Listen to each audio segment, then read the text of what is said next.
for me with Clenbuterol, I'd taken 2 or 3 different types here in England, and I wasn't shaking off any of them. As soon as I went to Dubai and got some there, instant shakes.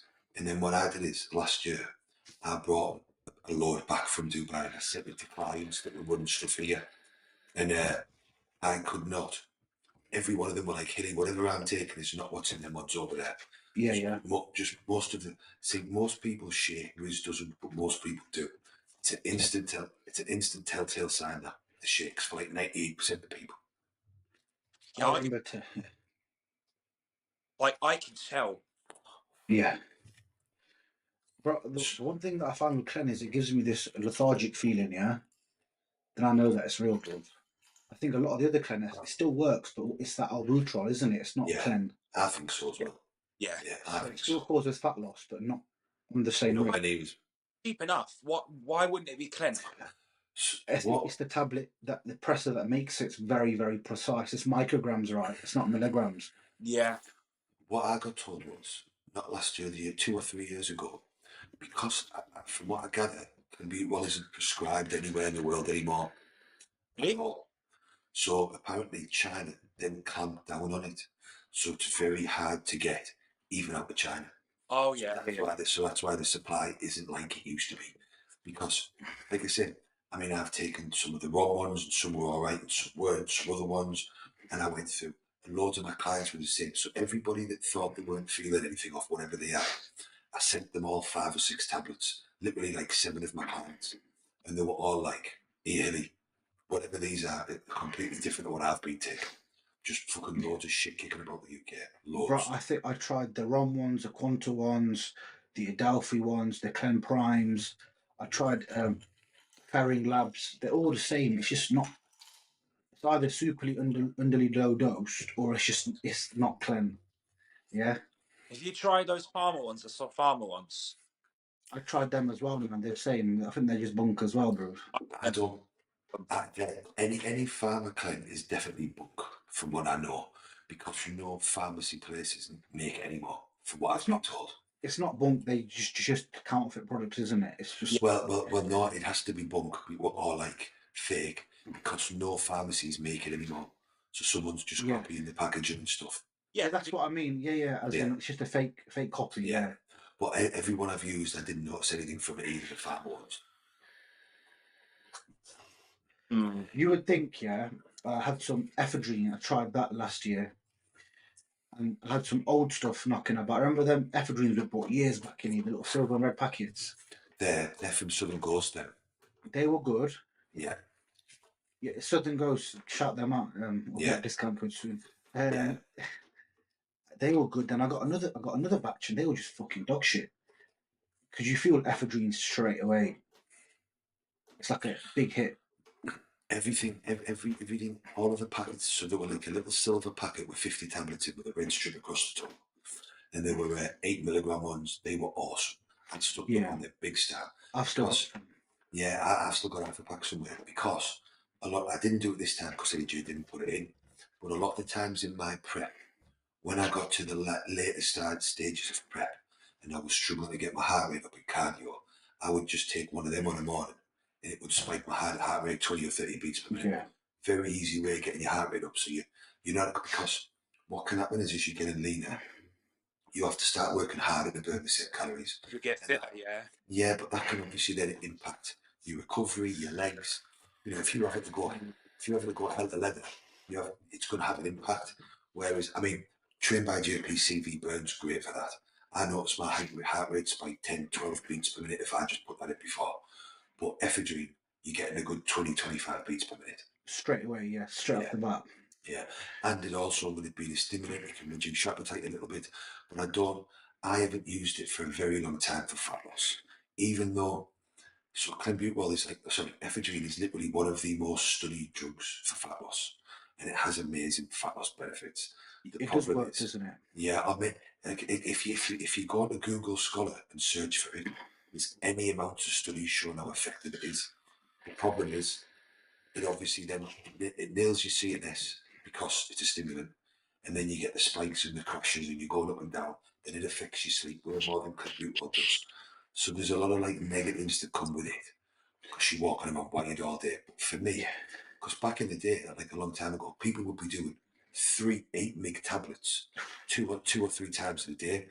Like they have the normal dosing was working up to 24 mg. I think it's 24 or 31, whatever it was, 2 or 3 times a day. I remember John Meadows, listening to John Meadows on a podcast, and he was like, we were all just walking around off our nut all day. So I don't like to use it for fat loss. What I used to use it for was literally just for spiking my heart rate on a one. Riz, everything you do sounds super fucking loud to me. Does it sound the same to you, Chubs, or not? I can't hear myself talk when Riz does anything. Is it just my headphones? I don't know. Must be just my headphones playing Maybe things right. super fucking. I can't hear him now. Go on. I I can didn't say hear anything. There you go there. Yeah. on that. I find Yoohimbine is what spikes my heart rate the best. Then or when like stims or anything like that, Yoohimbine is what always works. Bro, I can't use Yoohimbine orally. It fucks up my stomach. Really? Big time. Massively, bro. Fuck. But I can use the topical version. It's still absorbed, isn't it? See, no, I don't. I see. This is how funny it is with drugs, isn't it? Because, well, I suppose Yohimbine's a herb more than a drug, isn't it? But I don't notice anything from Yohimbine at all. I Yeah, don't notice. non-responders to it, aren't there? Yeah, but I don't notice any feeling from it at all whatsoever. And never have to. I took a Yoohimbine a few months back, yeah. And bro, oh my days, I was fucked, bro. I was fucked for like 2 days. Well, you get Because I had the shits, and I went to constipation. Then I had like cramps. I remember going to D, give me the hot water, I'd put it in my belly and go to sleep. I always went to sleep, mate. I was fucked. That was just in prep. I always tend to get constipated, and that always tends to happen when I put Yoohimbine in. So I don't know whether that's Well, most people find they get constipated or backed up when they take Clenbuterol, because Clenbuterol is, for one, it's got a dehydration effect. So what you've got to think about is when you start becoming dehydrated, you get less fluid pulled into your intestines, so your stools become drier. So I would like, this is literally a fact for me. Every time 99% of clients put Clenbuterol in, I notice they all report a slowing down of their bowel movements, all of them. Is that why you like to cycle that? Because you do that. Only in certain situations. So where you're at now, I will start with an every other day and then go to daily. But usually if we're in prep, I'll go with a daily dose, because in prep we want to see a level look to the physique. We don't want any yo-yo in water. Whereas where you're at now, it doesn't matter so much. And I'm just, because it dehydrates you, it can impact performance as well, because it can impact your joints and stuff. So just where you're at now, best off using the less possible so you don't get any joint issues or whatnot, because we're technically in more of a mini cut phase than a prep, so to speak. That makes sense. just trying to think what else is really good for fat loss. That DMA was quite good, wasn't it? That's been banned now. Stimulant wise, That was just another super stim, wasn't it? yeah. But when it gives you that stimulant, you're doing cardio, bro. Fucking hell, man. Your focus is unreal. Do you know what I mean? I tell you what I'm playing about with it at the moment. So I listened to a podcast with Matt Jansen and someone else. And the other guy on the podcast, he was saying there's a version of L-Carnitine called Acetyl L-Carnitine that apparently Acetyl, yeah. that apparently is much more bioavailable than normal L-Carnitine. So what I've been doing with clients, because I prefer injectable L-Carnitine pre-workout, I don't really like it pre-cardio. But I wouldn't, if I wanted to use it for fat loss, I wouldn't want people injecting the fucker twice a day, do you know what I mean? So what I've been doing is having them keep the injectable version. See Riz if you want the good injectable version, because he's the only one with it, pre-workout. But then I've had clients using acetyl L-Carnitine at 1 gram. So apparently the bioavailability of it is about 40%. So if they're taking 1,000 mg, they should be getting about 350 to 400 mg of actual L-Carnitine. You could. There's only a few studies on it, but after hearing him talk about it, what I've been doing with some natural clients and some other is putting in pre-cardio, and I've put it in myself. Now, I'm not sure whether I'm seeing any benefit yet or not, but it's very cheap off Amazon now, so it's worth a play about with. What's Because that? a lot. L-Carnitine, Acetyl L-Carnitine. So what I was saying, Dave, is that obviously we normally want the injectable version because that's got the most bioavailability. And I prefer L-Carnitine to be pre-workout because you also get the performance benefits on top of the potential fat loss benefits. But if I have, say, I have a natural client or I have someone where we're trying to push fat loss hard, I may want to try using L-Carnitine pre-cardio as well as pre-workout. But I wouldn't want people injecting the fucker twice a day, do you know what I mean? So I was listening to Matt Jansen do a podcast with this other guy. This other guy was saying the acetyl version of L-Carnitine has a bioavailability of 40%. Right. So if you take 1,000 mg, you're getting about 350, 400 mgs. Mm-hmm. So I've just been tapering that with people to see how well it works. It's hard to say yet, but we'll see. I know you can make that into liquid form, the acetyl version, but it's very, very painful in it but it is actually cheaper than normal L-Carnitine base anyway, which is weird. Well, for me, I just think I've taken L-Carnitine fasting before cardio, and I didn't notice much. Yeah, okay. I've noticed in terms of fat loss, the huge benefit for me with L-Carnitine is the fact that it definitely, scientifically, it causes us to use more fat for energy in the mitochondria, right? So there is potentially some fat loss benefits there. But I noticed a great improvement in my training when I was in a calorie deficit. So for me, it just makes sense to use the injectable pre-workout. And I never noticed anything using the injectable pre-cardio. But if there is a potential to also use an oral version before cardio, even if it gives you 3, 4, 5% or 2%. For the ease of use, yeah. I'm all over that. It's 2 tablets on a morning. And Yeah. then for my female clients that don't want to inject, for people that like us that are already fucking injected enough, it annoys me enough injecting L-Carnitine as it is anyway. But then I would not want to do it twice a day. Do you know what I mean? Absolutely not. And a lot of it, a lot of times it comes with PIP, doesn't it, as well? Yeah. Obviously, yours doesn't hurt, but like a lot of the L-Carnitine does come with PIP. I did a little poll on my Instagram to see who was doing what. 33% of people are doing it sub-Q, my one, with no pain. Are they really? With no pain. I know Lewis Breed is, with no pain. And no sort of swelling, which is brilliant. All the females are doing it sub-Q. So that is a good sign, because if you can do it sub-Q, it's a little bit easier. But I don't know if Dan Bastic said to me the uptake mechanism's a little bit different. Well, that was going to be my thing. It will definitely be slower if you're doing it sub-Q. It's the same as testosterone sub-Q. If anything you put in your fat takes longer to be broken down and mobilised into the bloodstream. Obviously, when you're injected into a muscle, the uptake is much quicker than going into a adipose tissue. You see here, Dan said. Yes, you can just jab it. Like a little bit, kind of like an hour and a half before. Maybe even on the morning. You might then just want to put it on the morning. But Dan said to me here, he goes, "Why do it sub-Q? It just binds to the adipose tissue." So I don't know. Obviously, I've got people using it and saying they're getting great results. So I don't know. I don't know enough about it sub-Q wise. That was designed to go IM. So fuck knows. The thing is, sub-Q as well. You're just like it's a lot. If you're pushing in a mil, it's a lot of fucking fluid. I wouldn't like the idea of it. And again, this is where, although we're all about both science and science, there isn't. I can't imagine there's any actual science on doing that sub-Q. So again, that would put me off doing it, to be honest. If I'm going to go through the pain of sticking a needle in myself, I want to make sure I'm getting the fucking use of it. Do you know what I mean? Do you know what? Sure.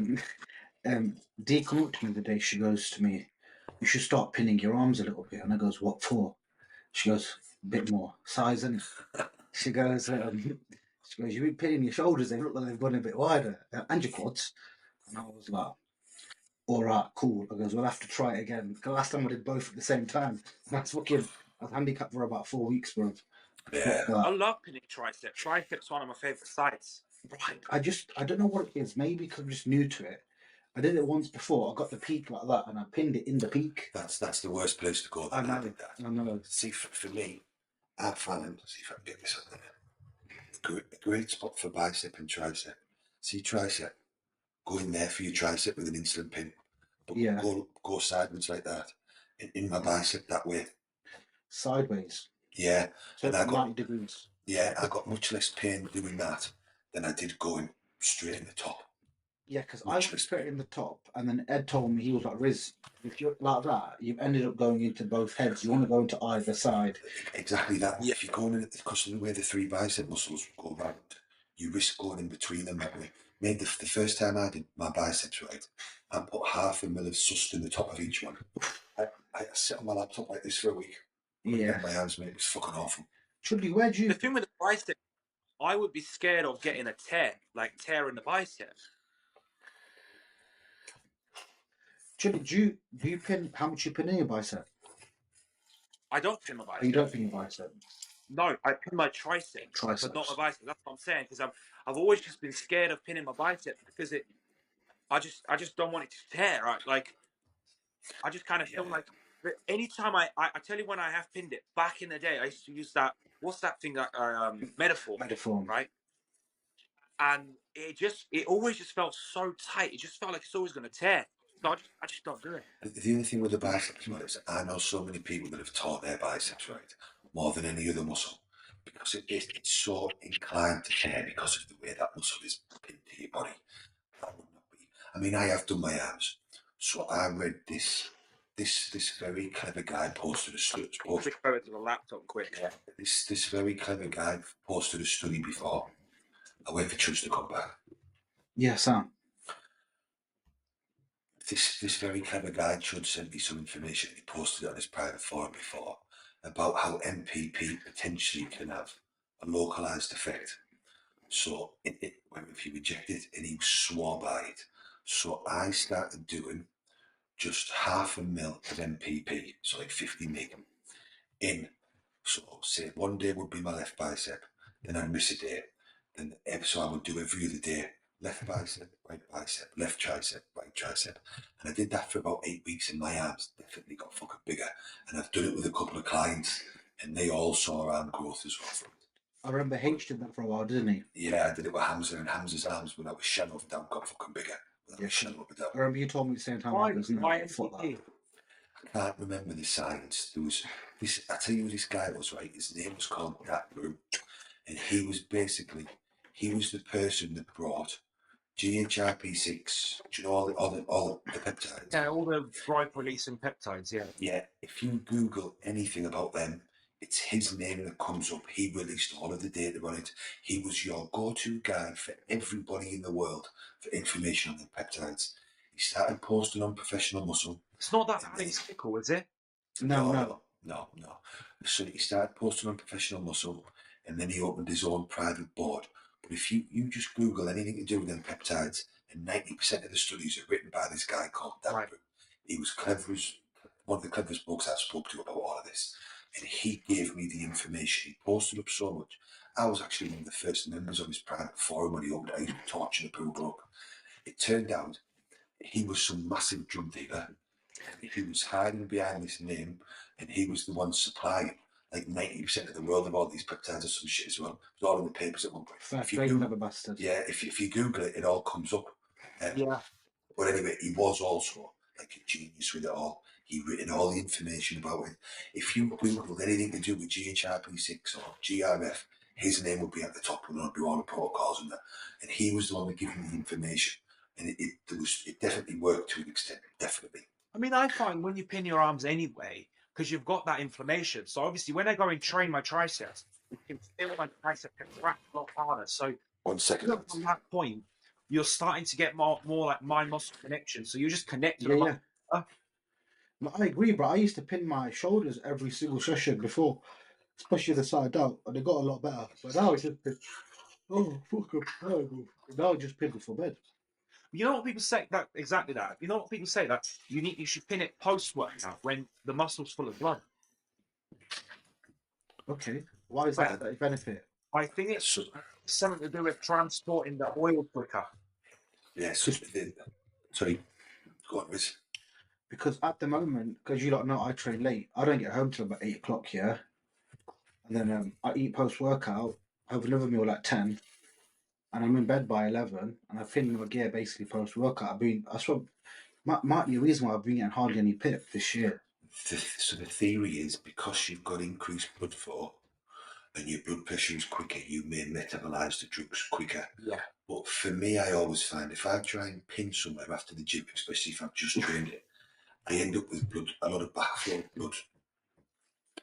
So then there's a thing about injecting before bed can affect your sleep because of the increase in androgens. I prefer to do mine on a morning, straight out of bed, just because I find then they're moving about. But then there's another argument. So from one, and this is one that I'm going to start creating myself in terms of an argument. If when me and Wiz are looking at loads of blood work, right, we are finding that and you'll see this, Chuts, if someone gets a blood test done the day after an injection, right, their testosterone levels are way higher than what they actually are, and they're skewing the reading big time. So my theory is then, and even from testing anthate, so my theory is then, well, if the test is actually kicking in that quickly, that we're seeing a spike, surely it makes sense to be injecting the morning before you train, because it's hitting our body super quick and it's going upwards, isn't it?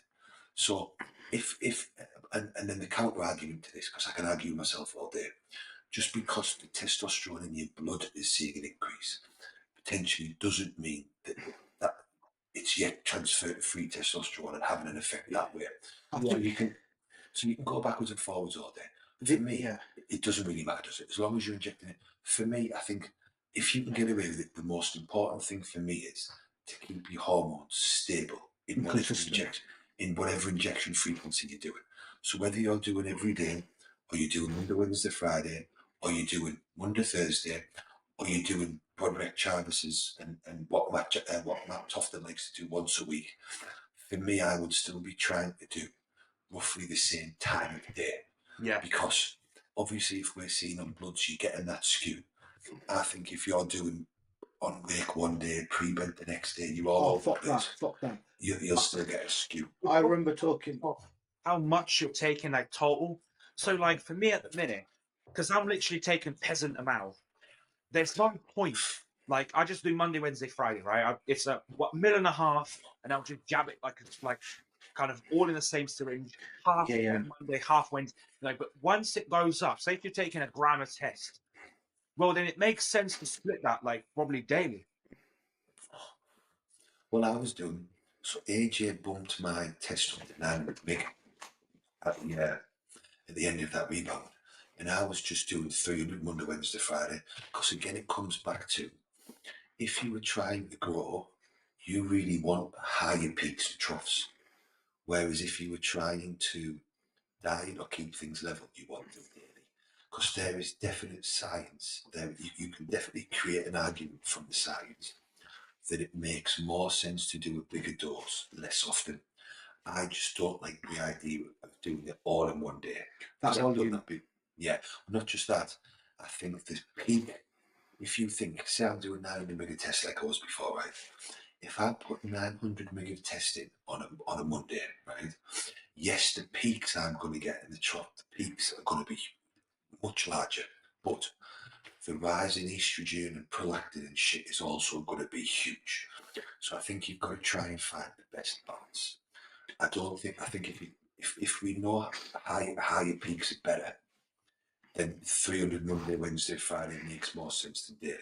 But doing 900 mg in one day doesn't make sense, because I think you're going to get a massive estrogen spike, and you're going to see loads of water, a good bit of gyno, and loads of blood pressure and all sorts of shit. I just find doing it before. Yeah. I find doing it before bed, because I remember someone in a comment when somebody in the comments, you dickhead, you bet you're watching this now, you twat.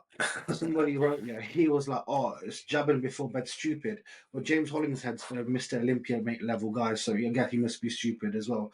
He was pinning before bed. I was pinning. This is when the JP forum was quite new, Hilly, right? It wasn't that popular. And I remember saying to someone, pin before bed, mate, because in my opinion, that's when you recover. It's almost bulletproof to not fucking forget, yeah? And in my opinion, at night, you're not moving. You can see, for me, the counter argument to that is if you're going to get pit, you're gonna get that night, right? So whereas in the daytime, I'm moving about, and at the end of the day, right, it's more when do you like when can you not forget? So for me, like what Hilly does, I'm exactly the same way.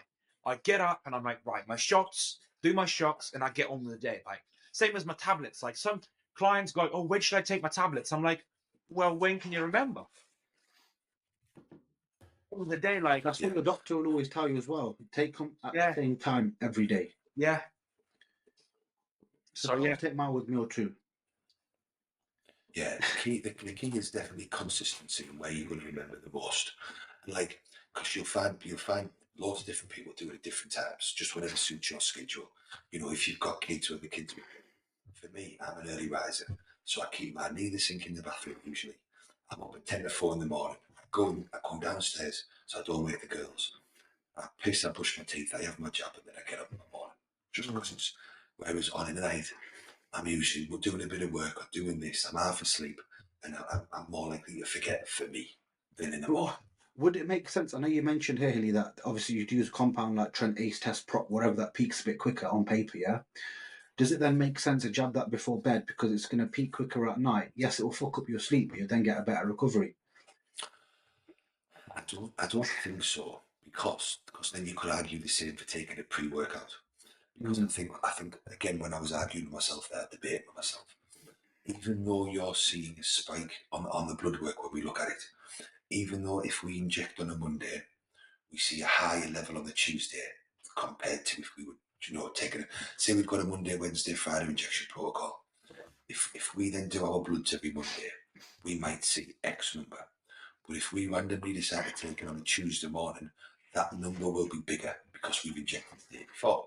Yeah. But even though the testosterone number is higher, I'm not sure that's then having a rollover effect in the free testosterone, into how the testosterone's actually working, if that makes sense. I think you're just seeing testosterone in the blood, not the mechanisms that comes after that, where testosterone's actually doing its job. There was something that I wanted to mention regarding that, actually. You know how we always talk about labs and tests and bloods and whatnot. So me and Matt Barmer have been using the exact same brand, yeah? The exact same fucking batch. Because the lab that we're using is very low key. And I did my test and mine come back at about 40 nmol. He did his come back at 20 nmol. And I think we all need to realise, I think me and you are starting to realise now, Hilly, over time, some people just do not metabolize the gear the same, or the number just does not show the same. Do you know what I mean, bro? Like when we gave Barry the different brands, your client, he tried like 5 different labs, and in reality, was there really that much big difference? And the other thing is, in stuff, a lot of stuff I was seeing, I was under the impression that half a mil of properly dosed stuff, 150 mg, should really give us between 40 and 50. And obviously there's a huge genetic response. But I've just had a client walk into a Turkish pharmacy and buy real pharmaceutical grade Testosterone, taking it every Monday, 250 mg. Then he had his bloods done on a Monday, and his reading was only 37 of 250 mg. So I think that where we're all seeing issues and variance is one, the fact that people's injection days are different to when their injection is. And something else that's just dawned on me there, right? What about so do you know when we're talking about testosterone, if you inject it, you get a higher reading the next day. But what about so I do my blood work every Monday morning, right? And I post it special delivery, so they've got it Tuesday. But sometimes with many checks, I will get my results on a Wednesday morning. So that means that they must have spanned the blood up Tuesday afternoon. Yeah. So, but what happens if, so the last lot of blood results I got back didn't come to me till Thursday night. Now, is that because they've been lazy writing the bloods up, or has the blood been stored? Span them on a Wednesday. So does that mean that you're then getting a low reading? I don't know. Or a lot of times, sometimes you click that you want like that report from the doctor. Sometimes you forget to click off of it, and they'll. I know. So I messaged him, I was like, why have I still not got my fucking results? They're like, oh, yeah, because we're waiting for the doctor to write up the report. And I'm like, I don't need that shit. I don't want him to. Just send me the results.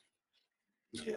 That- But what I mean is, I wonder if there's some then variance to how long the blood's sat before it's tested. So my point is, we don't really know.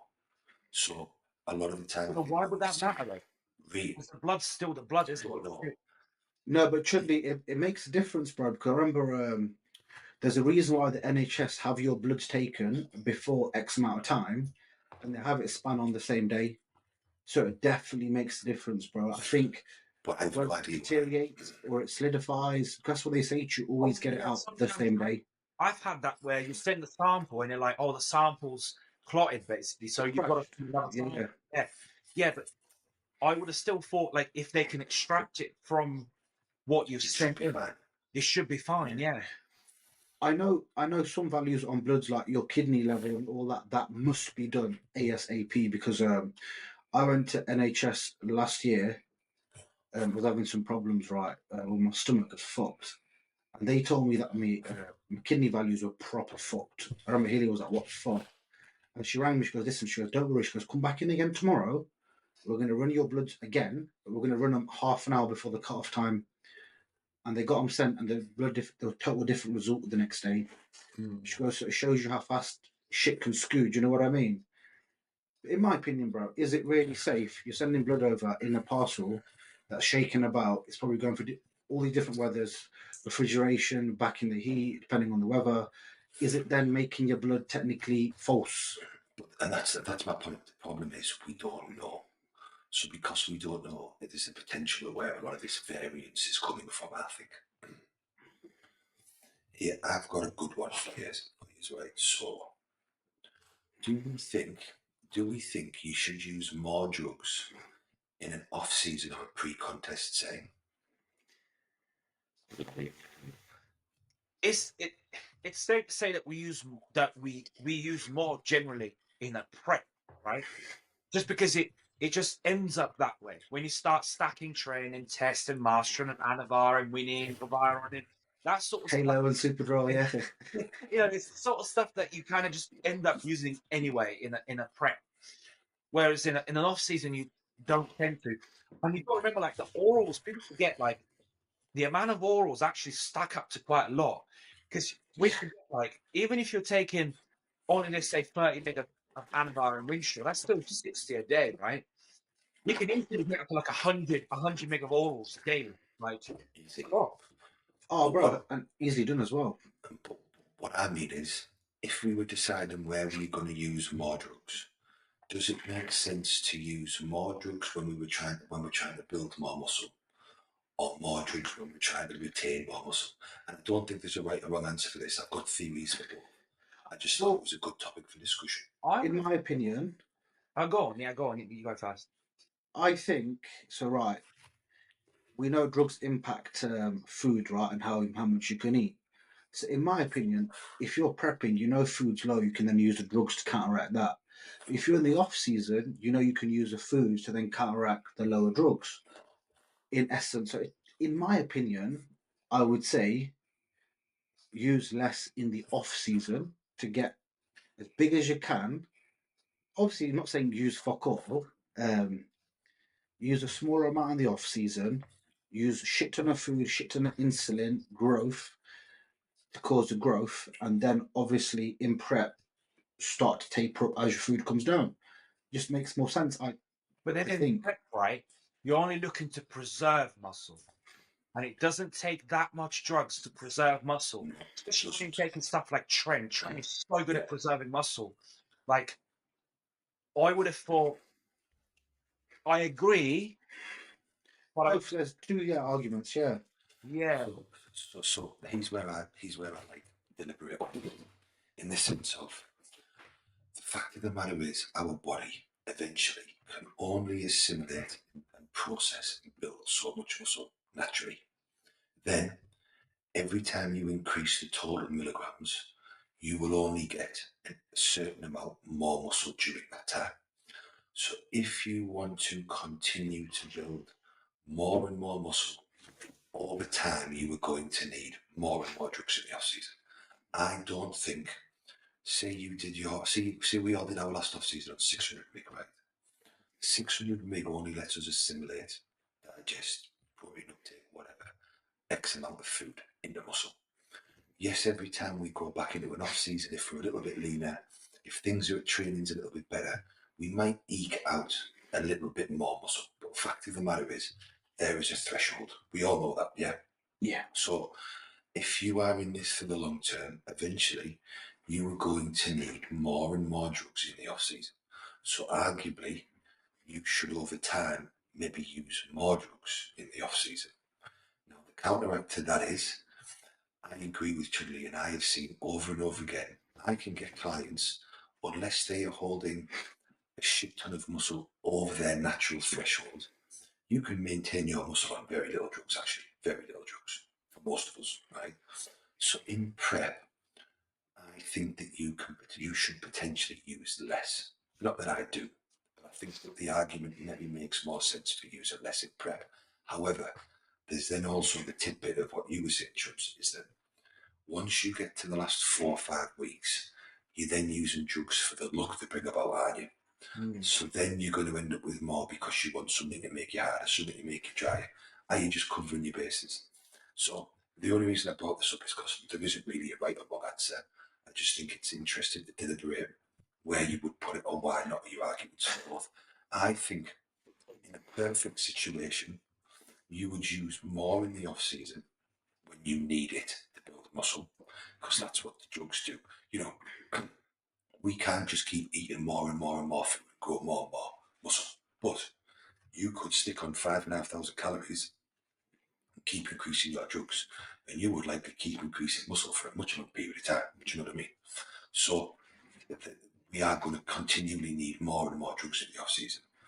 I think for the first good chunk of your prep, we could actually probably get away with less drugs while we're just cutting fat off. And then I think the last 4 or 5 weeks would be then you sort of ramp up your total drugs because you're taking the orals, because you're then not trying to preserve muscle purely, you're trying to manipulate the look with the drugs, aren't you? And the thing is as well, you can start to like get toxic. The drugs can start to make you feel toxic. So then at that point, it can actually make your physique look worse. If you start adding in drugs too soon, like for me, I found like my last prep, we were starting to add drugs in like we were like 12 weeks out, adding Tren and adding this and adding that.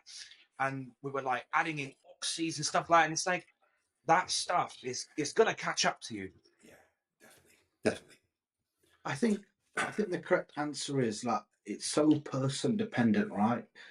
I think another good thing is right. So we all know in off season, depending on how heavy you are, your sleep's going to go quite shit, and then in prep, potentially your sleep will be better because you're lighter. And I think sleep keeps getting overlooked in every aspect because I'm having a very very good year this year because my sleep's on point. I sleep 8 or 9 hours a day. I don't give a flying fuck, and that's how I sleep, and I'm growing very very well. So is it a fact that in prep you're able to sleep better because your food's lower, you're lighter, you're more agile, But you can most then people get don't away do with that. less drugs? Do you get But where I'm most trying to come from? Yeah, but most people don't sleep better in prep. Most people, That's just what I'd say, yeah. My 90, sleep, yeah, see, 90% of people are not like you. 90, if I take all of my prep clients, 9 out of 10 will have shit sleep from 8 weeks out. my sleep's only shit in prep when Tren goes in a little bit. Yeah. But even then, it's not to the point. I don't know what some people talk about. Oh, I just can't go sleep. I'm like, bro, I hit the sack and I'm a knockout. Yeah, see, most people are not like that at all. Then you I just, not get that when you wake up. Like, let's say, yeah, I can get to sleep, but I then wake up extra early. So instead of, let's say, waking up 7, I'm going to wake up at 4. yeah. Yeah, but bro, this is the difference. If I'm in prep and I wake up at 4, I'm going back to sleep, mate. I don't give a fuck. If that means sitting on my phone for half an hour, knocking back out, I'll do it. Because I'm not getting up. Can't. Like, once I'm up, I'm up. I can't. Yeah. And you Because can the mass. well, because you're pissing so much all the time, you're constantly up at night fucking pissing. But Decs the same. Decs sleep doesn't. Decs sleeps well during prep. He doesn't have issues. But for most people, sleep gets worse and worse and worse for 90% of people at prep. Then And like, but I think that's regardless of the drugs. I think that at the end of the day, when you were trying to be the most competitive as possible, you're always just going to use more drugs in every situation, because you know, like both of you now, right? Once you're as lean as where you want to be, or once you get to a goal, it's like, right, I want to put on as much muscle as possible. For me, I want to put on as much muscle as possible. So really, if that is your goal, obviously this doesn't mean that you're blasting everything on the planet. But why on earth would you use less when no one can argue if you take more drugs, you will grow quicker? It's a fucking argument. Like, that is not a debate.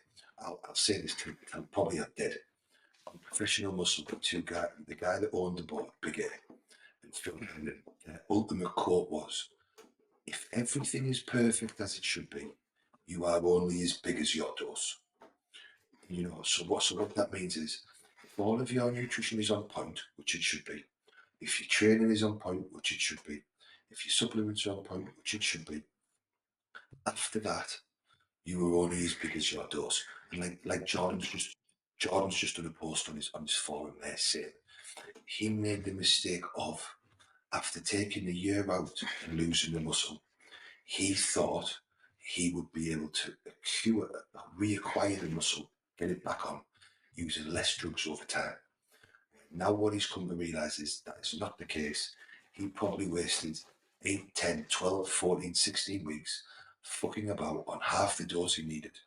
And as soon as he ramped the dose back up to where it was at his peak muscle, all of the muscle started coming back. And he literally just made a post today or yesterday saying, what I've realised is, if you've had X amount of muscle and a shit ton of it, and you've lost it, you're not getting that muscle back, say on 1 gram, if it was built on 3. So what does that tell you? If you needed 3 or 4 grams to build muscle and you've lost it, you're going to have to go back to that dose. So what's that telling us? That's telling us that our body can only hold that much muscle on that much drugs.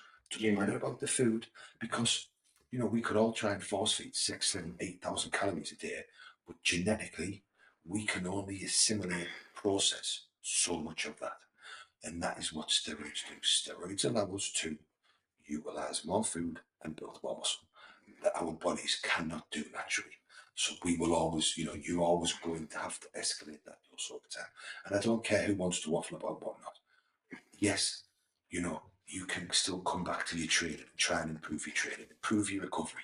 There's lots of things that we can all keep improving every year. But once that is all said and done, I do believe you are only as big as your dose. I agree. And with a lot of it, so with clients, like I'll always ask, like, what have you used? What's your like? Because it's like we don't want to like let's say someone's used to like 1.5 grams, and you're like, well, we're only going to use 600. They go backwards. That's one thing that I have to say, lads. When I was working with Nathan Harmon for the short while, yeah, I was talking to D about it, and I goes, you know what? Regardless of we're not working together enough, give him the props. You know why, Hilly? Because he wasn't scared to push the drugs. He had me training motherfucking highest volume I've done in my life, yeah? And I was, without a doubt, probably the biggest, fullest I'd ever looked. And he said to me one thing I remember, because he'd ring me and talk to me and say, Riz, listen, mate, you eat all of your meals every day, your 6 meals every day. If you want to eat extra, mate, you carry on. That's not a problem. Because as long as you're training, mate, them super sets, 500 million sets, I don't give a flying fuck. And he goes, you will grow like that. And it does work really, really well. Just having a high level of food there, your stress is super low. He was like, if you want to eat out, go eat out. I don't give a flying fuck. I don't care. Because drugs are high, training's high, everything's high. You are going to grow. Yeah. And it did work. Protein was the highest it ever was in my life. Was I comfortable? No. But did I PB on every single movement? Yeah. Do you know what I mean? Yeah, So that, and I was doing the highest volume ever, bro, chuds, and I was strongest I ever was at the same time. Do you know what I mean? I've never done 3 plates on incline in my life. I was banging it for 12 reps. well, that's what I want to try and Do you experiment think- with, like after this phase. Like, we were talking about training with Hilly, and we were talking about like I would like to go and try like the higher volume. Like I've transitioned into higher than I was doing. I was obviously like back last year was like one set, like one tops, like not top set, just one working set, like per exercise type thing.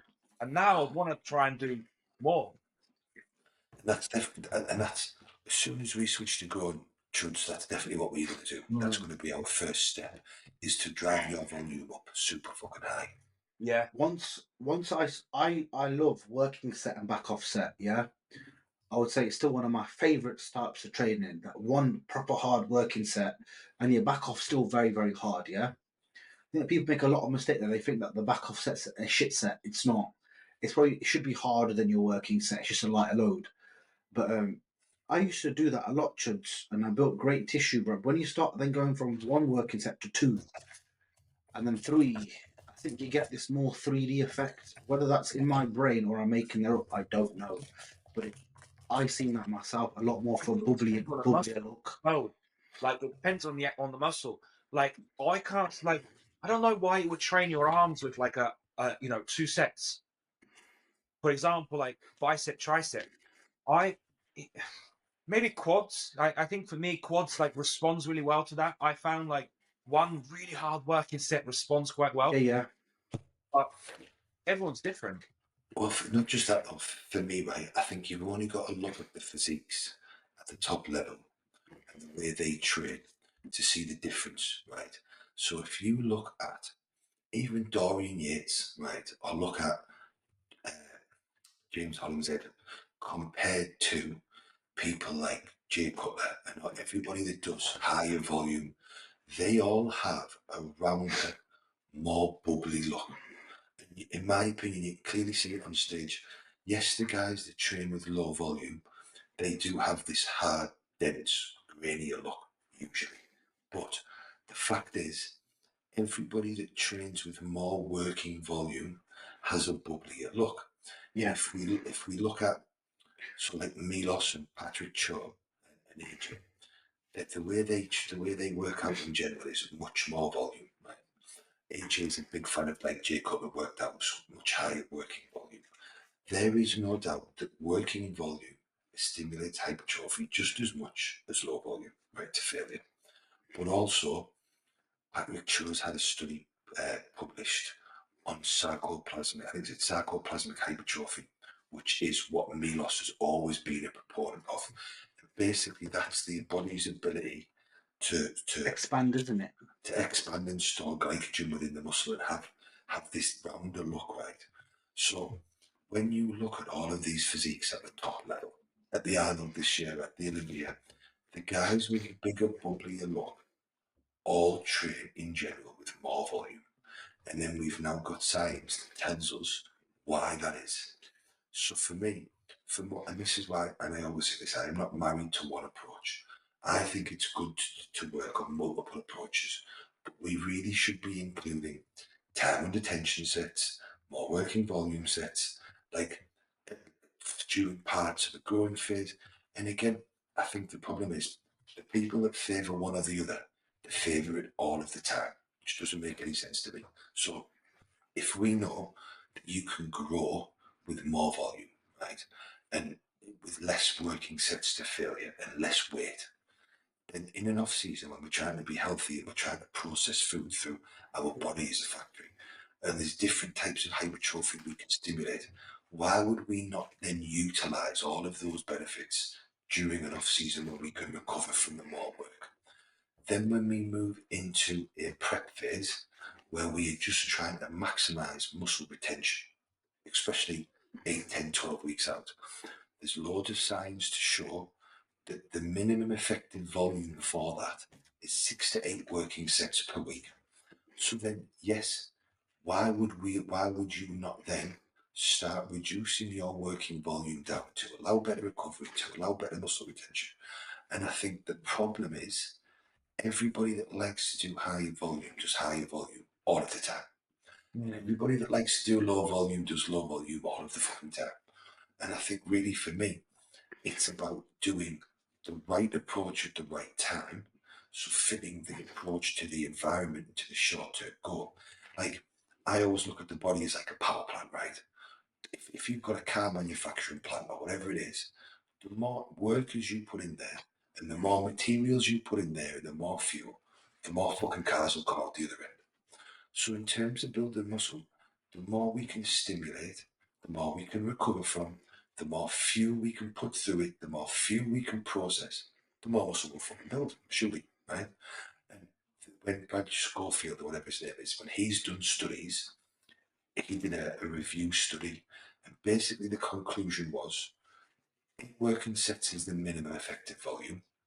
So working up to 16 sets gave us a significant improvement in muscle hypertrophy. So 16 was better than 8 per body part.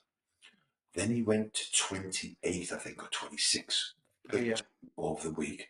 But 26 did give more muscle, but it wasn't significantly better. The risk to reward wasn't as good. No, so when you look at a medical study, when you look at any scientific study, there's an improvement and then there's a significant improvement. So sometimes you can have an improvement, but it's not significant. So it's only tiny. So what this study showed was from 8 to 20, from 8 to 16 or 18, there was a big improvement in muscle hypertrophy and muscle growth. But from 18 to 26, there was more, but it wasn't the same amount of increase. So that's telling us that really we can probably go from 8 to 20, 22 and continue to see more muscle growth. And it's this study where all of your reps and reserve guys got their pyramid schemes from. So, right, well, we'll start at 10 and we'll go to 12 sets and 14 sets and 16 sets, which makes sense. You build it up over time.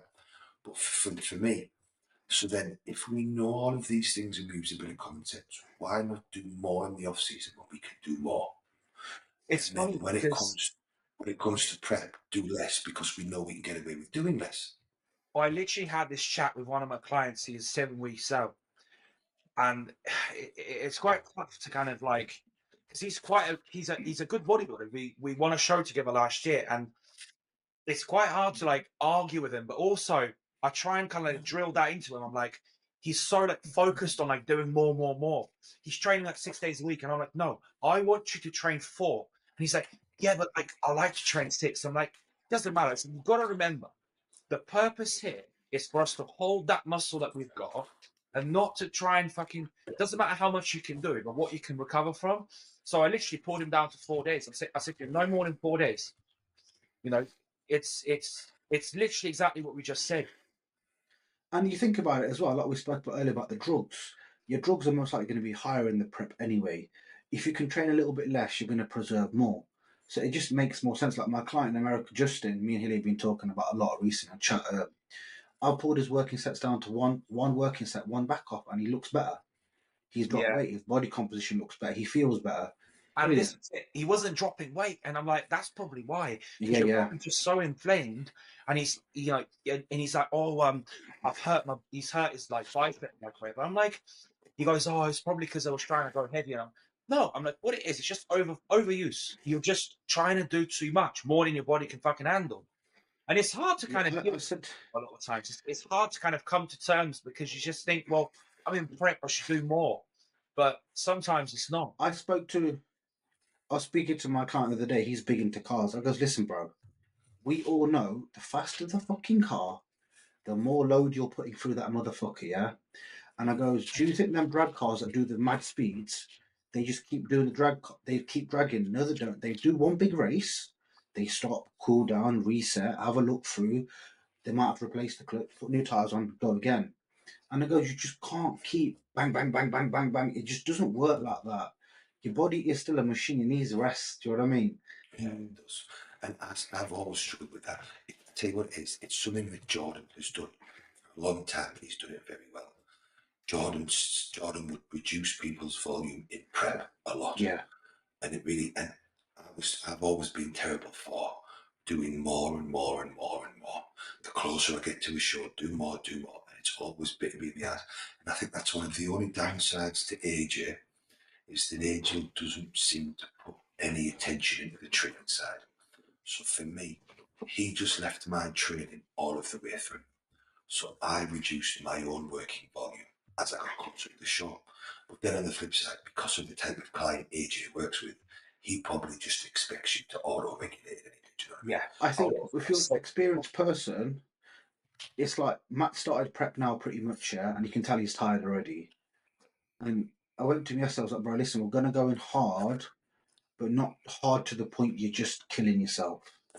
Because food's coming lower, bro.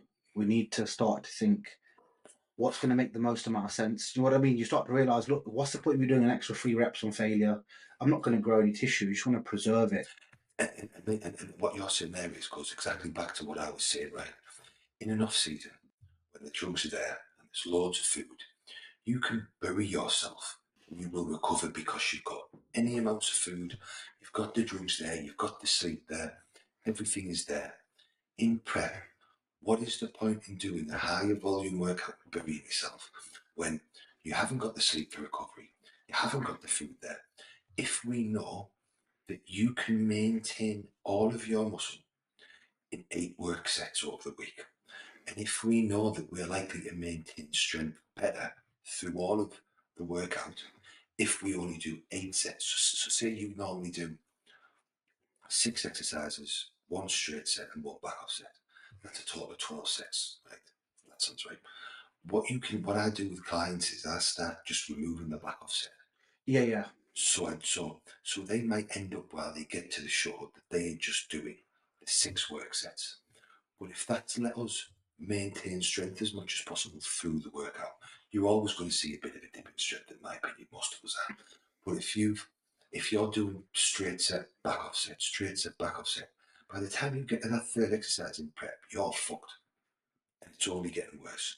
Whereas if you've only done work set, you're not depleting yourself too much.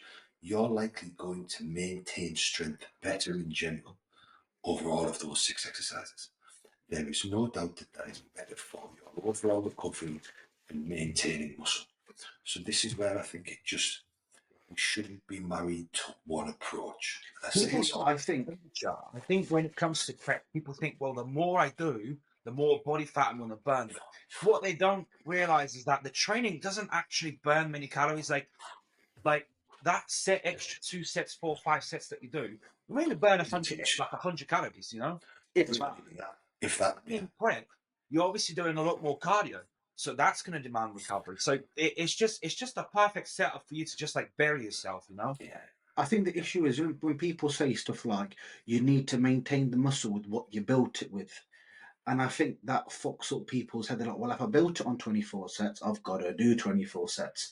I think it's where a lot of coaches who are not experienced make the mistakes. They hammer the client to the fucking ground. Yeah. The client ends up pulling out prep anyway. And for what? Because they're just fucking tired, man. Like, again, going back to that client, like, oh, should we reduce food? Should we reduce food? I'm like, listen, like, we reduced food like a couple of days ago. I'm like, don't worry about it. I'm like, look, you can't just keep pulling and pulling and pulling because you're going to end up on like fuck all and like you're still like 90 odd kilos. Like, you can't do that, you know? Have you not realised one thing with clients? I'm proper like, I'm starting to realise this more and more now. Do you know your clients who are busier and who generally have more stress in life, they deal with stress a lot better? And they actually do way better in prep than you get the normal guy who works a bog standard 9 to 5 in a library. Oh, bro, I'm having a really, really bad day. I'm so stressed. I'm like this and that. Because the other day, my sister-in-law, I love her to bits, yeah, she said something to me and I goes, so listen, because if you was my client, I would have hammered you by now. She goes, no, say it. I goes, listen, I'm sorry, yeah, but there's no excuse to miss your meals. What are you stressed about? You got a roof over your head. You've all both got good jobs. Kids are healthy. Food on the table. Big house, big cars. What are you stressed about? Online coaches go and say that thing, and you're like, oh, you're at home all day long. You can get up whenever the fuck you want. You've got all fucking day long, and you're fucking like bitching about having to do half an hour of fucking cardio. Yeah, what are you stressed about? You can go to the gym whenever you want. Yeah. One of my big pet hates at the moment, I seem to be getting clients who obsess and ask me questions about the most complicated things. Can you check this exercise because I'm trying to isolate this, or What about this supplement, this drug, and this? And then, like, I had a client today, right? He asks a lot of complicated questions, which is fine, you know, overanalyze everything. But he couldn't work out how to keep his meal cool while he went to work for 6 hours. I was like, come on, mate. If you can't do the simplest of things, all of those other questions you're asking me, and this is a trend I'm seeing. People like focus on every OTT complicated thing, yet they are not able to think logically For the basics. for the basics. But you For not the think that basics. causes that extra stress? Because people that get stressed out about this shit, that's why. Like, if you get over focus on like shit that you shouldn't really be focusing on, that drains your fucking energy. Rather than Yeah. just go on by your day, like just like you know, what I mean, not stress or try and reduce stress, you can end up better off. Bro, do you know what it is? Do you know, as you get older, yeah, if you do not learn to control your stress, say goodbye to your 50s, probably be dead. I honestly, right now, I don't give a flying fuck. Yeah. Like, you could tell me something, I'll be like, listen, bro, cool story. Man, having a little nap for half an hour, safe. And I just go to sleep. I don't think about it. You know what I mean?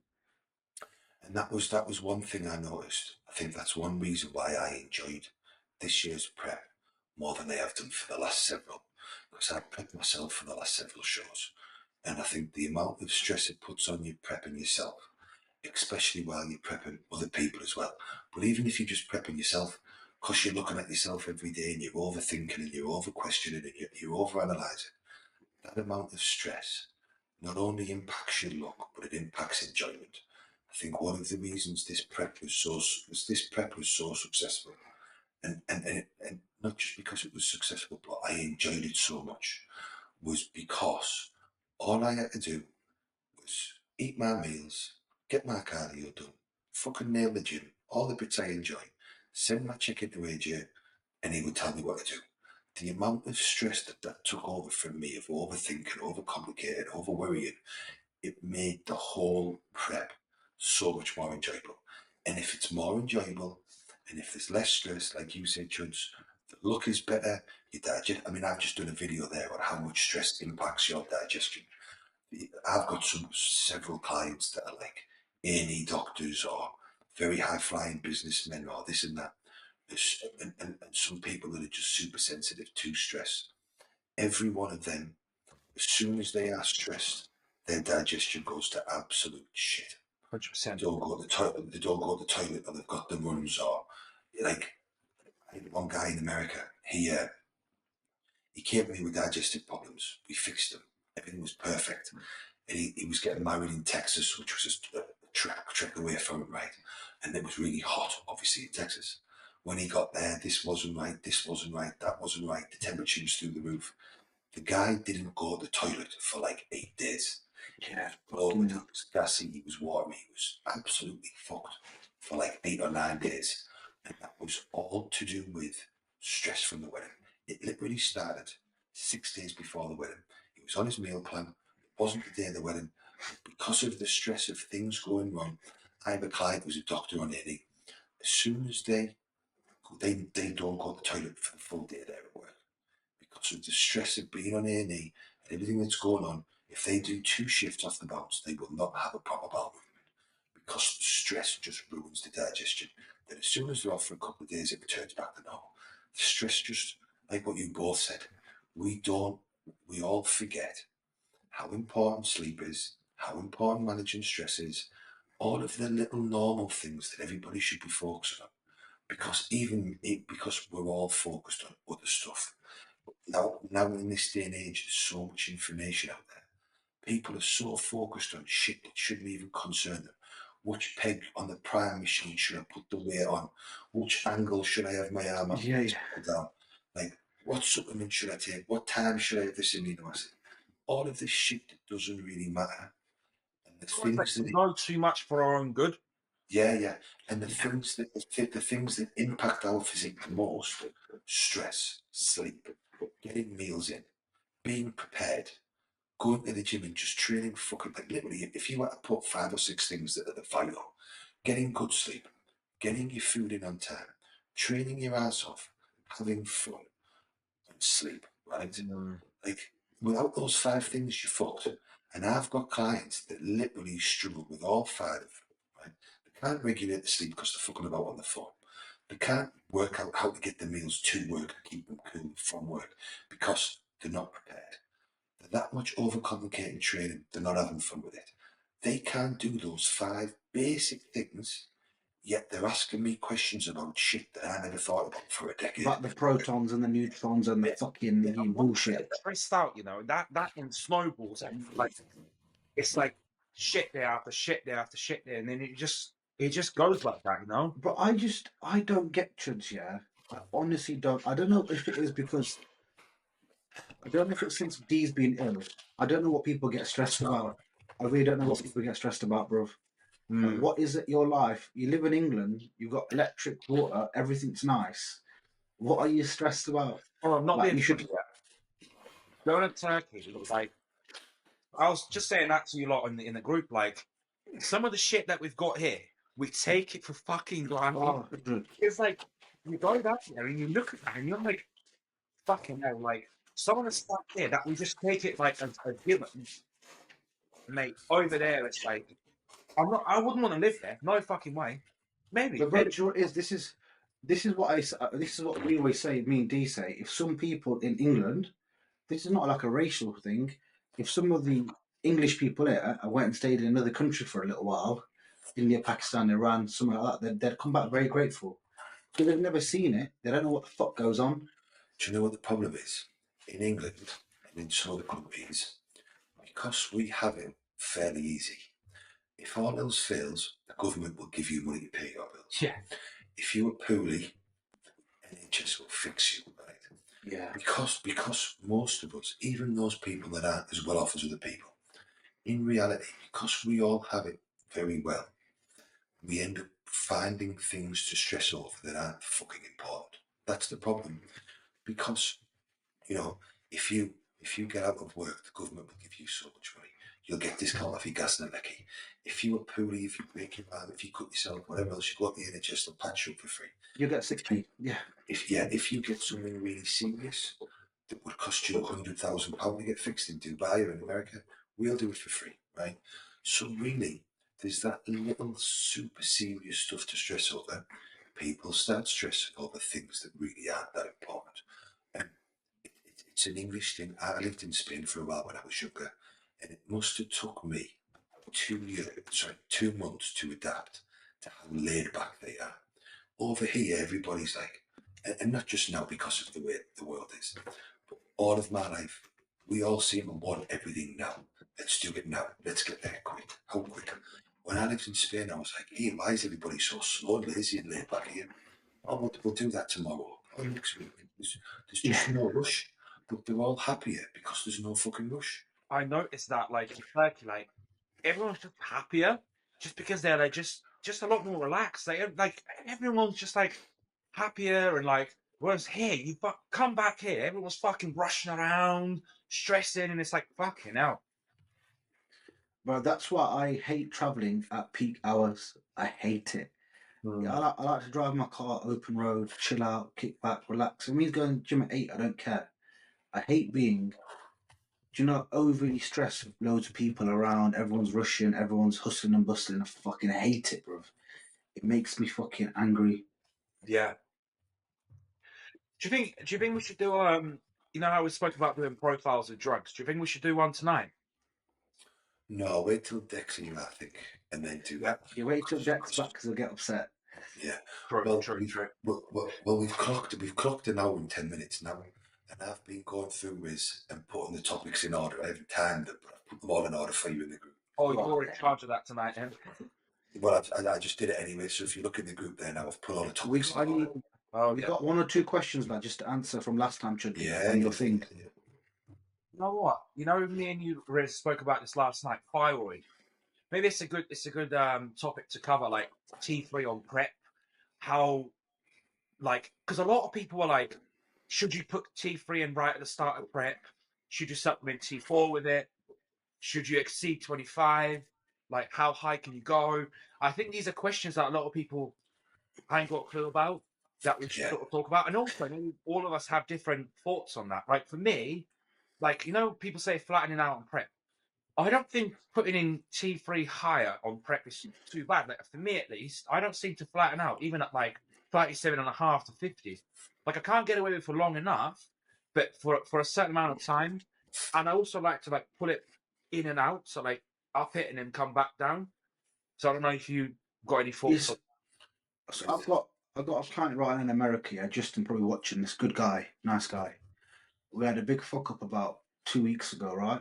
We were on track. We were just getting ready for holiday, doing a cut for holiday, and he looked brilliant. Hilly seen him, he looked good, very Yeah, good. he looks very good. Completely different physique to what we started with. The goal was The just guy to you get showed me, lean. the one that you were talking about competing. No, that's my Like, guy Sean from here. He doesn't want to compete. Oh, right. But yeah, Justin, bless him, good guy, family guy. See, we went on holiday. I went, listen, bro, go holiday. You should enjoy yourself, innit? I went, enjoy yourself. He goes, no, I want to do a prep. I want to do a show. I booked a show. I went, in how long? He goes, 6 weeks. And I was like, oh, fuck. And I was like, all right, bro. Goes, just know this isn't my new normal way about going about things. Because obviously, if I knew we were doing a prep, the other drugs would have went in a long time ago. And now I've got to do potentially 10 weeks work in 6. Yeah. So yeah, T3's had to go up to 50, T4's had to go up to 100. And I think it depends on the time scale. If you're end of the day, you're paying someone to help you, and if I said to Martin tomorrow, right, bro, I want to get ready for a show in 8 weeks, then Martin has to do what Martin has to do to get me into shape. Yeah. And if that So means how running more high- T3, What's the highest you would acceptably put T3 at for a 100, male bodybuilder? I don't give a fuck. I don't care, bro. I don't care. Give a I don't dose- think there's a limit, bro. What dose would you say that's okay? 75. Yeah. So I've done 2 consultations with the coaches in the last 2 weeks, where we've covered this. If you go back a long time ago, not even that long time ago, because even in like Egypt and places and in Europe, they're big on pushing T3 higher. Right? Well, I would have thought like because you're obviously the American coaches are quite they push fucking Yeah. T3 loads. Let's see. But with AJ, AJ, I would have thought he would have probably pushed yours quite high. I didn't use any T3 with AJ. Just The T4. first, it's the first prep I've ever done where we didn't touch T3. Wow. But I don't know whether that's because we prepped for 23 weeks, so it wasn't needed. Sure. I never asked him really, or because my growth was at 6 IU a day, so there was just, but I kept waiting for him to put it in. Remember, I kept being like, this fucker hasn't put T3 in yet, this fucker hasn't. I was freaking out about it. What do you want the T4 though, bro? I run 100 micrograms T4 year long anyway. Right? Yeah, so it would have converted anyway. No, but not like T3 does. Like Directly. and when I've just had my bloods done, my T3 is still low. It's at 3.8, so it must have been low during prep. But my food was still high, my cardio wasn't super high. So what I explained to these 2 coaches is, what you first got to establish is, what are you putting the T3 in for? So the big thing in England at the moment is, we just use T3 to keep our levels in the normal range, right? So that gives everybody an excuse to use it from the start. And the fact of the matter is, 25 micrograms of T3 for most people puts them right at the top of the range or just over. So it's almost making you hyperthyroid anyway. But because you're right either way, you can argue that you're being safe, right? So that's one use of it. One use of the T3 there is, you're putting it in as a safety measure so that your thyroid doesn't slow down. So your fat loss will be efficient right the way through. And that's justifiable use, that makes sense. Yeah. The counter argument to that is, not everybody's T3 level drops down during prep. I've seen some natural guys in prep where their T3 use has been fine. So unless you're checking bloods every 4 weeks, maybe it wasn't needed, but it's a very good safety measure. It's the same reason why, now I don't do that, but it's the same reason why I have T4 in with all clients in prep. The more T4 you have, the more chance you've got of converting it to T3, but it doesn't shut your thyroid down. So putting 100 micrograms of T4 in, which is slightly higher than the initial dose that a doctor would put someone on, will more or less guarantee your T4 levels will be right at the top of the range. And even though we'll all convert T4 to T3 at different rates, that means that we will all be getting as much T3 as we possibly can, and it won't be affected by the diet, right? Then your other option is, are you using T3 for a fat loss drug? So there's two different things. And then if you're using it for a fat loss drug, you take it as high as you fucking need to, right? Within reason. So personally for me, I haven't had anybody but 2 people go higher than 50 micrograms in about 2 years. In the past, over the years, I've had a fair few people go up to 75 micrograms. I've never needed really to have anybody go to 100. I've put myself at 100 before, and I just flattened out really, really harsh. Spikes up your heart rate as well, doesn't it? Yeah. Badly. But the fact of the matter is, that's what was said, right? If I've got a client that comes to me and they're only 10 weeks and they're like, Hilly, I want to be in shape in 10 weeks. Tell me how much money it is. I don't care. I know you're the man for the job. It is your job to get me in shape, right? It's not my job to go, oh no, mate, oh no. Like, you put the drugs where they need to go. And it's as simple as that. Also, say you're prepping next year at Chuds, right? And we're in a perfect place at 14 weeks out. And then you get poorly. And you're poorly for 2 weeks. And then it takes a week to recover.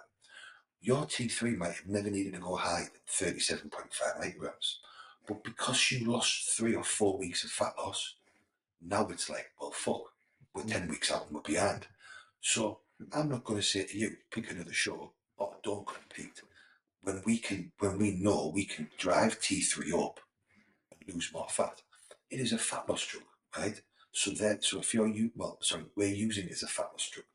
So if you were using it as a fat loss drug, then you keep tapering it up to as high as you need to go within reason. So I have no issues if there is a need to take people to 75 micrograms, but that I only usually ever go there when people have either come to me very late and we're rushed for time, or someone's been poorly or having a knockback, but it's very rare.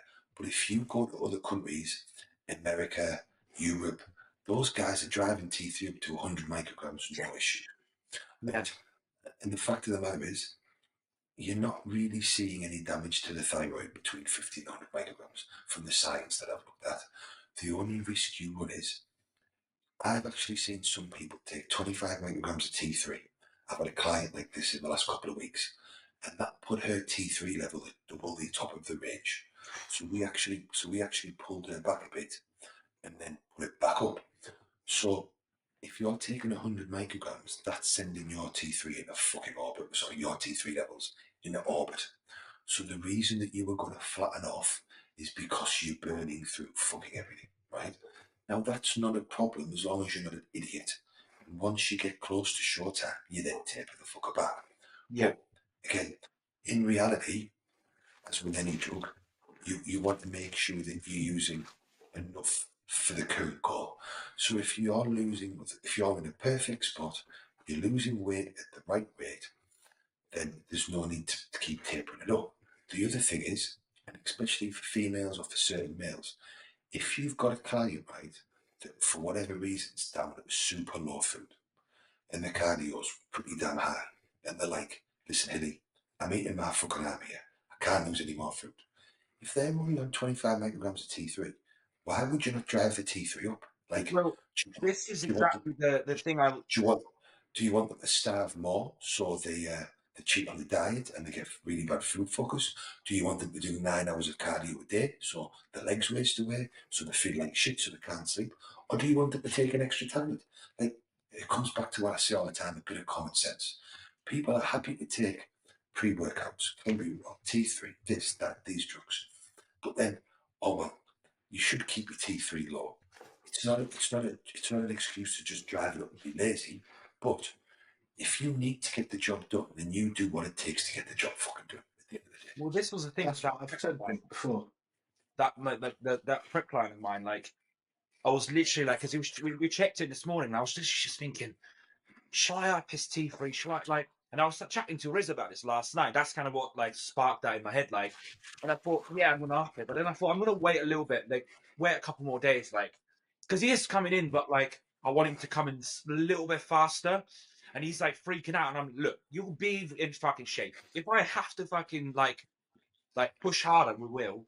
But yeah, that's probably my next kind of action rather than upping cardio or lowering his food anymore. Because I don't want to lower his food because he's still quite a big guy, so I don't want to like pull all of his fucking food, you know. And pull performance down as well with the lower food, isn't it? That was it. Plus, with all the fucking activity that he was like training that he was doing, obviously pulled some of his training down now. So yeah, so And that's where, like, are you going to keep driving the food down so he hasn't got enough to maintain performance? Has he got enough to maintain muscle?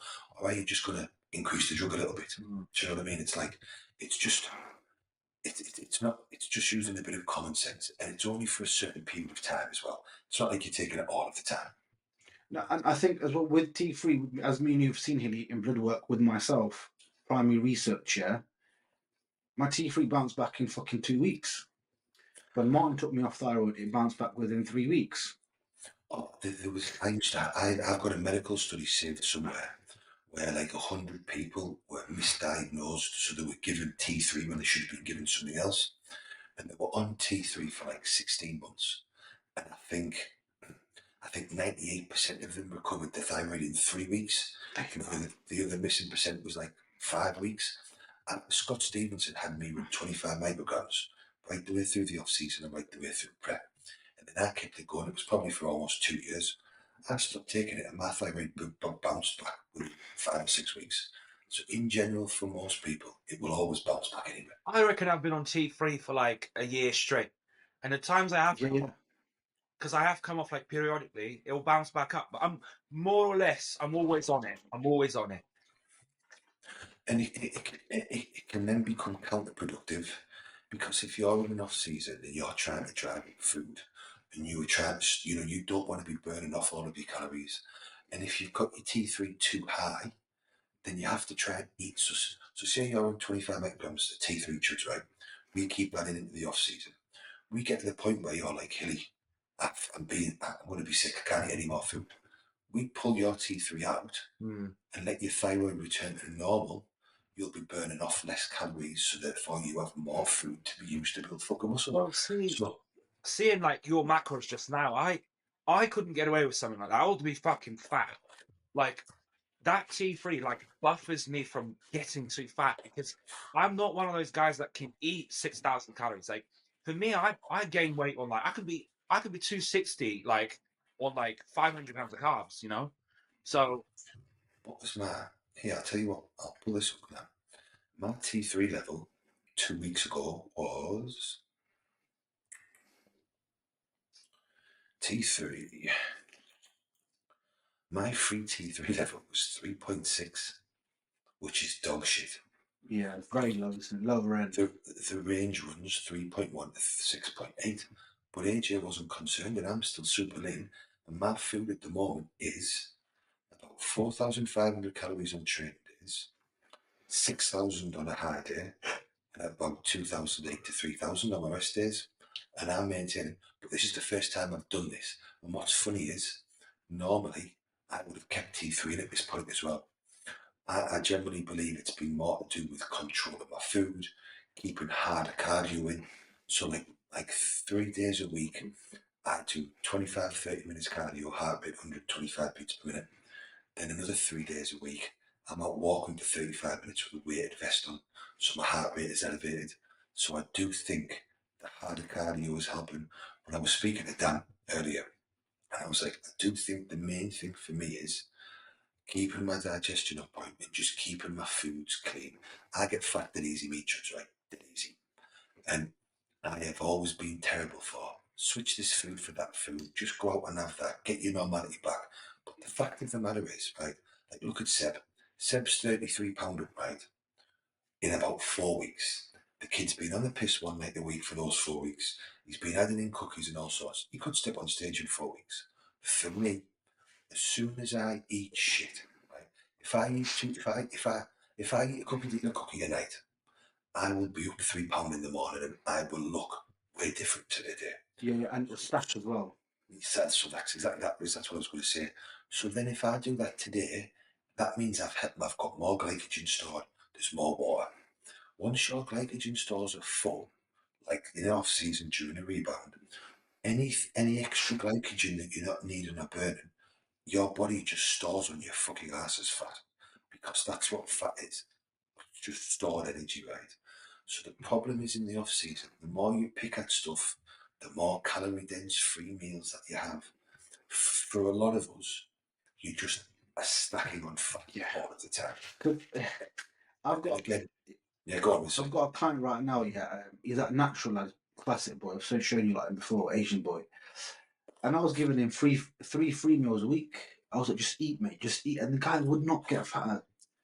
Would not get fatter, bro. And I was like, mate, what the fuck? Some I was people are like, like mate, that. Like, I look was at like, look how much at you Ryan. eating? Is it enough? Excuse me, He's sorry. like, he's eating so much, and he's like, granted, he's like 130 kilos, but like, And he's the a tall amount- bastard too. huh? Tall as well, isn't he? Sure, but I can't get away with stuff like that. Like, I would get fat, and that's why I said to him, like, I want just basic food, like fucking chicken and rice. That's it. Yeah. Like, Chicken, rice, fruit. Chicken, rice, fruit. That's my go-to. And I'm the same. And not only that, it's the psychological effect for me. So at the moment, right the way through this rebound, as you know, my food was very low at the start. But because I was still staying in such good composition, it made me much happier as a person. Now, when I look at my chicken pictures, I almost buzz like a little kid because I'm like, fucking hell. I still look great. I've never looked this good. You be fat by now, bro. Yeah. Mate, I'm like, look how fucking lean I am here. This is nuts, right? So the psychological benefit it's having for me is staying lean. Where what happens for me is I'll normally have a free meal and it'll be something shitty. Then I'll look a bit shitty the next day, which then affects the way my mind works. And I'm like, well, fuck it, now you're getting fat anyway, just eat something else, do you know what I mean? And that psychological spiral effect is what happens to most people. And it's, oh, you're going out with the boys, you should eat some food. You're having some food with Charlie, you should eat. Whereas for the last 2 years, I've been like, no. So me and the lads went out 2 weeks ago for one of the lads' birthdays. Went to an Indian, they all got curries and that. I know curry skews my digestion, and I know it'll make me watery as fuck, and I know it'll make me look like shit. So I got a grilled salmon dish with Bombay potatoes and coconut rice. It was fucking epic, right? No sea bass. Not sea bass. It was absolutely epic. Didn't mess with my digestion, and the scale didn't move the next day. Last week we went to this place called Salt and Darling, right? And it's like a street food place. All the lads got burgers, chips, and this and that. I got a chicken gyros wrap. So it was like shawarma chicken, salad, some chips, some garlic sauce in a wrap. And then I got a duck. I can't pronounce it. Bao bun, whatever they are. And I just had one. Balbon. Yeah. But the food was mega. My digestion was fine. Scale didn't move the next day. do you find though, when you eat, let's say you go and have a kebab or a burger, I can do that and not affect me too much. Now, if I go and eat cookies on top and an ice cream or like sugar, 100%. sugar, that's when it fucks Sugars. me up. It's the sugar. So Yeah. even on a refeed, if you say to me like have just rice and chicken, if you put squares and fucking I don't know, like just basically just like simple sugars, that's what fucks me up, and that makes me Me eat too. it. Give me a tomato with rice. me, I could be like 120 grams of like raw rice per portion. I'm fine. Put sugar in, I look like fucking shit. Yeah. bro, you see with me, yeah, if I have a burger every week, a big beef burger, like a quality one, Yeah. chips, coleslaw, a small dessert, I'm sound. But I'm like you, bro. Once you start all this fucking add a muffin pre, add 2 muffins pre, add a cookie pre. Because this is no knock on Sass, he's probably the best coach and one of the best bodybuilders in the UK, yeah? A lot of people go to him, but they're not that right genetics to do that. And I see this time and time, yeah, they just don't grow the same way. They're not Yeah. Luca Pola, they're not Dan Volley, who can probably eat 20 cookies and stay lean. You know what I mean? It doesn't work. You look at that and like he doesn't show a lot of the guys that aren't that genetic elite. Because I know guys that he coaches that don't look like that. They ain't bubbly.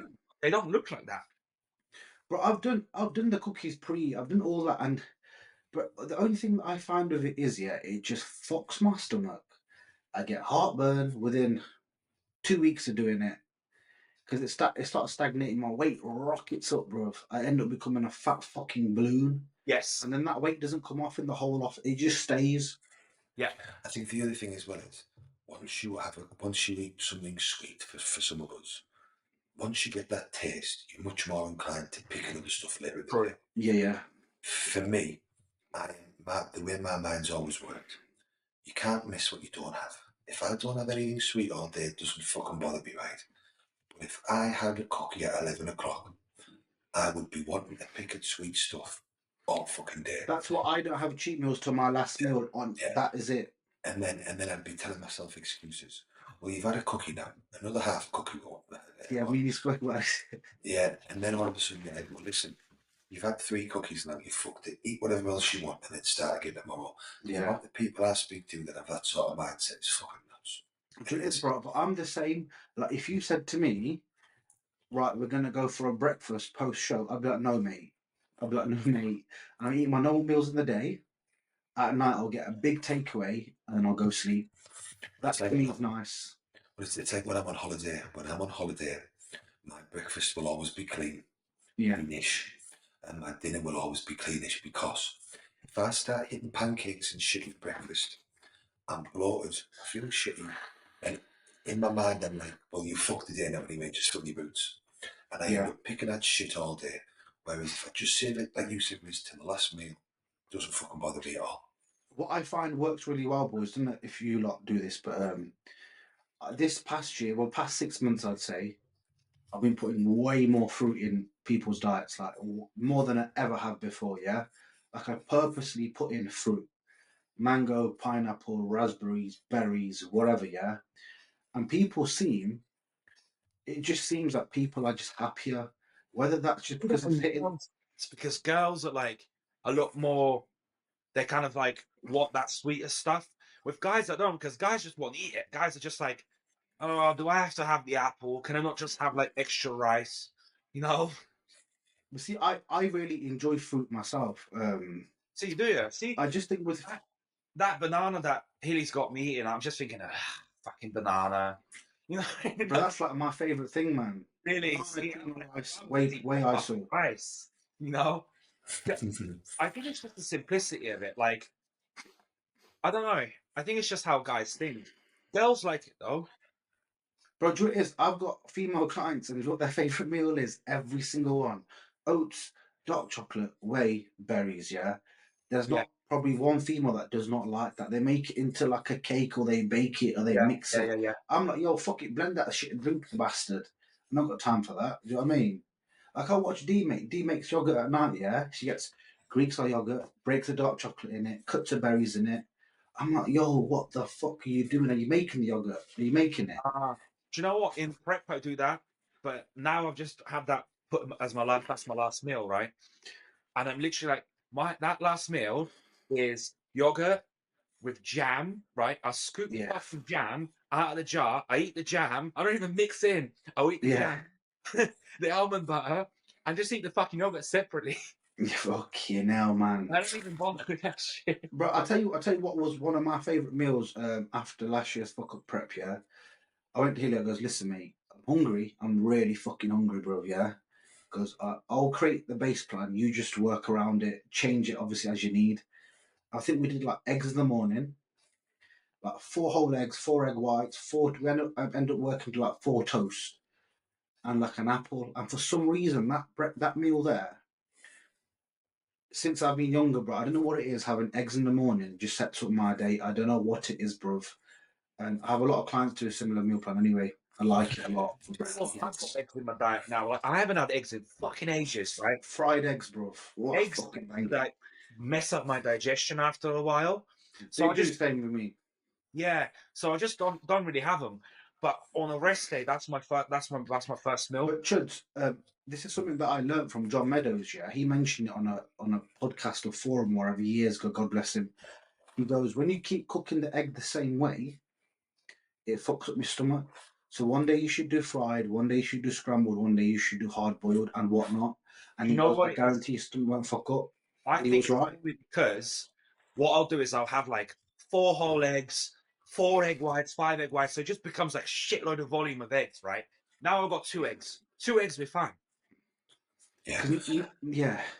And I think what you should both say there, right? Everybody has a meal a day that they like. Some people, it's a breakfast meal. Some people it's an evening meal. Some people it's post-workout cereal. Everybody has a meal of the day that they crave or they enjoy the most. If that meal of the day is there and they like it, the rest of the meals they're not asked about. Yeah. Some people like to have something sweet before bed. Some people like to have a good breakfast with carbs. And it's different for all of us, but everybody has that one thing where they're like, as long as I get that breakfast, I'm not fucking asked about anything else. Or if I know I've got that sweet, and I use this example all the time. I had two girls I was coaching in Scotland that were mates, and when they both completed the forms, they both made jokes about we need Nutella in our diet. I'm not expecting to get it, so I give them both Greek yogurt before bed with Nutella in, like 20 grams, and they were like, "Can we really have that?" And I was like, "Listen, if giving you 130 calories from Nutella means that you follow this meal plan 100 fucking percent, day in, day out, you best believe you can have fucking Nutella." 100%. Because I said, but after 4 weeks, one of the girls was like, "Hilly, it's going to have to go because I'm at it with a teaspoon every day." So we had to change hers for something. So we got this like a peanut butter cocoa mix. It's like a peanut butter chocolate one, like a healthy one. I know which one. Yeah. It's gorgeous. She used that, but the other girl still has it to this day, no problem. And it's just some. See, for me, I like oats and I can get away with it now. If I can have oats for breakfast, I'm fucking such a happy guy because I like nothing more than a bowl of oats. Stodge. Yeah, with some nut butter in it, some cinnamon, a little bit of honey, right? Mate, I could eat that for every meal of the day.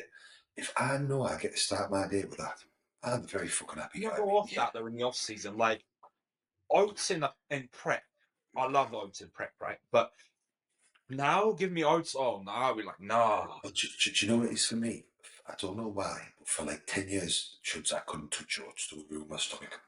But now what I've found is, if I do 60% oats and 40% rice flakes, and I soak them overnight, I can digest them. So oats was like my favourite meal, right? And because I haven't had them for 10 years, the fact that I get them every day is like winning the fucking lottery, so they ain't going nowhere. I think, bro. It's just like, I don't know, there's something about eating oats in the off season that's like, oh, like, and I've tried that, putting them in, and I'm just thinking, oh, nah. Like, But I remember me and Hilly, yeah. I think at one point Hilly only had like 5 clients back in the day, yeah. And we'd talk all the time, and we would talk about oats and shit. And I think when you're both on about this bloat, and you overly analyze it, you're like, oh, I'm full. All that's happening is you're a little bit full. I'm bloated, best pull that out. I've got bread bloated, pull it out. And me and him would basically just be on rice, chicken, and cream rice. Typical overthinking. Because this year, man, don't give a fuck. And I just eat it for my sound. yeah. I remember, lads, going to work, yeah, saying, "Yo, my stomach's fucked." He was like, "Right, pull out tuna, my stomach's fucked. Pull out the potato, my stomach's fucked." And mate, in the end, bro, I'd even pulled out the chicken chuds. Yeah. I was that fuck. I goes, "Bro, pull out the fish." And he goes, "What you gonna eat?" And I was like, "Oh, my ass feels fucked. Oh, I can't stop going to it." It's all in my head. All in my head. A lot of it is that, and it's nice to like keep it basic. Sometimes it's nice to have some variety. Just depends on the person. Like for me, like I'd happily fucking eat as long as I got like rice and cream of rice, where my cream of rice can be like different flavor, because I post workout. I'm fine with that, you know. And then the rice, I'm sound to eat rice all the time. Cream of rice for bodybuilders is like, especially the way Jordan's done it, it's like the biggest win on the planet because he's got that many flavors and the good flavors. You can literally eat something sweet that's good for you. That's good for us every fucking day. Like literally, right? If you can get it, if you get them, you can have a different flavor of something sweet twice a day, every fucking day, breakfast and post workout. Well, even you can do that for every meal, can't you? Because cream of rice is different for rice. It's just rice. Just rice. Yeah. The best thing that I used to do when I was younger was, hey, remember we used to have them packets, what they called the square box of rice flour. Do you remember that? The ground rice. Yeah, with ground rice. He used to. He used to give me that, and I. Wait. Oh yeah, I remember saying to make this taste like shit. He was like, listen, mate, put a little bit of jam in it. So then I'd do raspberry jam, blackcurrant jam, the pineapple jam, I'd do fucking marmalade. And it was basically making cream of rice, wasn't it? Different flavours. Yeah. And that used Mate, to bang. I Well, used tell that you what, with though, I think scrambled that's rice good for if you've years got and years. if you've got digestive issues with like the sweetness, the flavouring system, that's what will put clients in. But Morrison still sells it. Morrison still sells it, and Yeah. it's Bro, you can buy a big packet. I think when I was younger, I remember saying to Hilly, I goes, mate, I can't get no cream rice. Mum just made it for me. And he goes, what do you mean? I goes, yeah, she just got basmati rice, just blended it. yeah. I just eat that. Yeah. Well, because technically, it's just baby rice. Ground rice is cream rice, just baby rice, really. But proper baby rice is Different. the best one to eat. Baby rice is the best one to eat. Bro, do you know what? So expensive. For the first time, because back in the day, the only company that had cream rice was Cardiff Sports Nutrition, right? Do you remember that? Back in the day? You must remember that, Chuds, yeah? And I bought theirs about 2 days ago. I And think theirs is, cream of rice is still one of the best cream of rices you can oh, get. bro, for me, maple syrup and blueberry muffin with them, with their stuff, yeah, it's got that stringy sort of texture that the baby rice has got. Yes. JP's is a bit more thicker textured. JP's is probably a little bit nicer flavour wise. I think the texture is better than pancake CSN. from Cardiff is like the best one. Do you know what I find a really good way of doing it? You know, Asian people, you've been to Asian wedding, they just do sweet rice.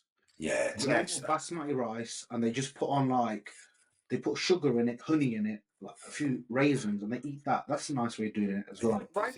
You know, it's a bit like There's an Indian takeaway near me. Their sweet rice. It's the multicoloured rice. Yeah, bang And it.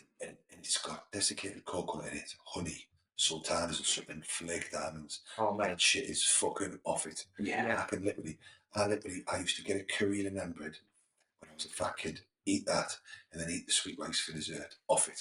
Yeah, but sweet rice is banging, mate. Yeah. It's like if you cook it, and it's like just like normal rice. I'll mix the whey into a paste, chuck the rice in there, put some almond butter in there, mate. It's so Rice pudding. Rice pudding. You just make Bro, yeah. Just making rice pudding. I remember one prep, I was so fucked. I was like, I'm having my tuna. He goes, what with it? I goes, cream of rice. I goes, I should do a spoon of tuna, a spoon of cream of rice. And he was like, you feeling all right? I goes, bro, I'm a little bit mash up.